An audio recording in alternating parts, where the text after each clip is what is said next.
नमस्कार, मैं युवराज सिंह और आप देख रहे हैं समाचार वाला टीवी। झारखंड के लिए सबसे बड़ी खबर यह है कि मुख्यमंत्री हेमंत सोरेन को ईडी ने समन किया है और इस पर बात करने के लिए झारखंड मुक्ति मोर्चा के महासचिव सुप्रियो भट्टाचार्य हमारे साथ हैं। दादा, पहली प्रतिक्रिया आपका चाहेंगे, जो ये समन हुआ है ईडी के द्वारा, इस पर आप क्या कहना चाहेंगे? देखिए, ये गवर्नेंस का एनक्रोचमेंट है और डिस्टेबलाइज करने की एक कार्रवाई है। ईडी का नया फॉर्म इसी रूप में सामने आया, तो हम इससे कोई विचलित नहीं हैं। ये उनका यदि कोई तरह का क्वेरीज है तो उन क्वेरीज के लिए यदि है तो ठीक है, लेकिन गवर्नेंस को जिस प्रकार से एनक्रोच करके और डिस्टेबलाइज करना, क्योंकि अब सरकार लोगों तक पहुंच रही है, लोगों से संवाद स्थापित कर रही है, उनके लिए जो योजनाएं दी गई हैं उसका मॉनिटरिंग कर रही है, लोगों से पूछकर योजनाएं तैयार की जा रही है। इसी से घबराकर लोग अब इस तरह के कदम उठा रहे हैं। लेकिन हम लोग चूँकि संघर्ष करके यहाँ पर आए हैं, तो इसको भी हम लोग संघर्ष करके ही पार कर लेंगे। आप कह रहे हैं कि सेंट्रल एजेंसीज जो हैं, चाहे उसमें ईडी हो, सीबीआई हो, इसको सेंट्रल गवर्नमेंट यूज कर रही है। निश्चित तौर पे, नहीं तो आप देखिए ना, जिस कारण यहाँ पर आया था ईडी, वो था मनरेगा में घोटाला हुआ अर्जुन मुंडा जी के समय का।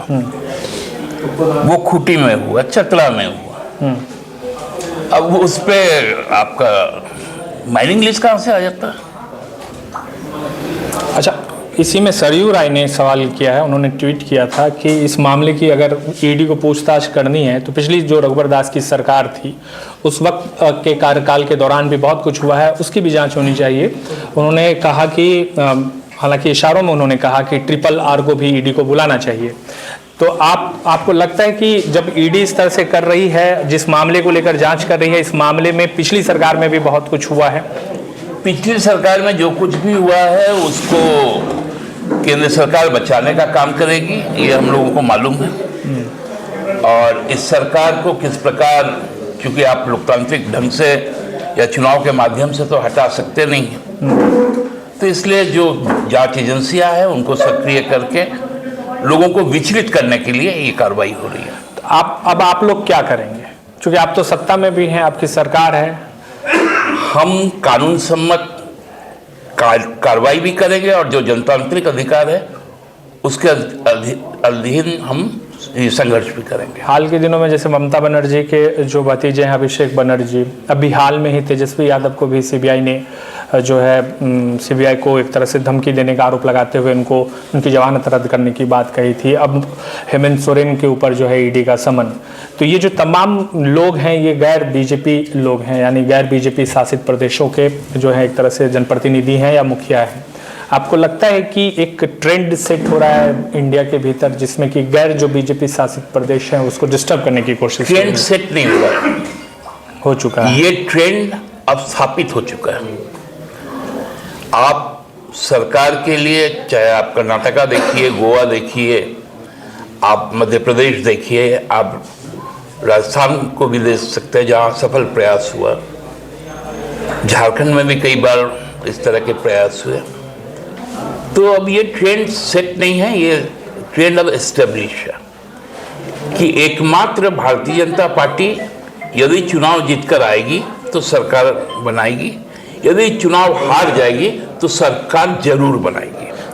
तो आप मुझे एक चीज़ बताइए, लोग ये भी कह रहे हैं कि पिछली सरकार में जैसे कंबल घोटाला का जिक्र होता है या मोमेंटम झारखंड का जिक्र होता है, कई ऐसे जो बातें हुई हैं जिसको लेकर कहा जाता है कि इसमें कहीं ना कहीं स्कैम है। आपकी सरकार है, आप उस तरीके से जांच नहीं कर रहे हैं। कई जो जैसे सरयू राय जैसे नेता हैं वो इस पर सवाल उठाते रहे हैं कि इस पर सरकार को कार्रवाई करनी चाहिए, तो आप लोग क्यों नहीं करते हैं? जब ममता बनर्जी ने तो अभिषेक बनर्जी को जब अरेस्ट करने या उनसे पूछताछ करने आई थी सीबीआई, तो सीबीआई को घेर लिया था कोलकाता की पुलिस ने। तो आप लोग जब जानते हैं कि इस तरह हुआ है पिछली सरकार में, आपकी सरकार, आप जांच कराइए, आपके पास भी एजेंसी है। हम तो अपने एजेंसी का दुरुपयोग तो नहीं करेंगे ना। वो केस उनको रेफर है, वो एसीबी उसकी जांच कर रही है, जिस दिन जांच करके रिपोर्ट आ जाएगा कार्रवाई हो। आखिरी में क्या सीएम जाएंगे ईडी के पास? अब ये सीएम डिसाइड करेंगे, उनके जो लीगल जो एक्सपर्ट्स है उनसे बात करने के बाद उनका ये प्रोरोगेटिव है कि वो अपना निर्णय ले। पार्टी क्या करेगी? पार्टी आप कैसे इसका विरोध करेंगे? अपनी पार्टी विरोध की कोई अभी कानूनी प्रक्रिया का हम कोई विरोध नहीं करते हैं। हम कानूनी प्रक्रिया का सम्मान करते हैं, लेकिन विचार हो, अन्याय ना हो, इस बात को जरूर सुनिश्चित करेंगे। रघुवर दास ने मतलब उन्होंने बयान जारी किया कि सच जो है वो कभी छिपता नहीं है। निशिकांत दुबे ने ट्वीट किया। बीजेपी के कई प्रवक्ता लगातार ये कह रहे हैं कि जो सच था वो सामने आ गया। तो ये जो बीजेपी एक सेट कर रही है कि जो वर्तमान की सरकार है आपकी वो भ्रष्टाचार में लिप्त है, एक बदनाम कहें या जो भी कहें, इसको आप लोग कहते हैं कि ये बदनाम किया जा रहा है, आप लोग की तरफ से क्या इस पर काउंटर आएगा? नहीं, देखिए, वो अब हर तरह से परास्त हो चुके लोग हैं और हताश लोग इसी तरह की बात करते हैं। हताश लोग क्या करेंगे? अब विधवा विलाप क्या होता है? यही होता है ना। बहुत शुक्रिया। ये थे हमारे साथ सुप्रियो भट्टाचार्य, झारखंड मुक्ति मोर्चा के महासचिव। दरअसल झारखंड की सियासत में एक बार फिर से एक कह सकते हैं कि खलबली इस वजह से मच गई है क्योंकि ईडी ने समन किया मुख्यमंत्री हेमंत सोरेन को।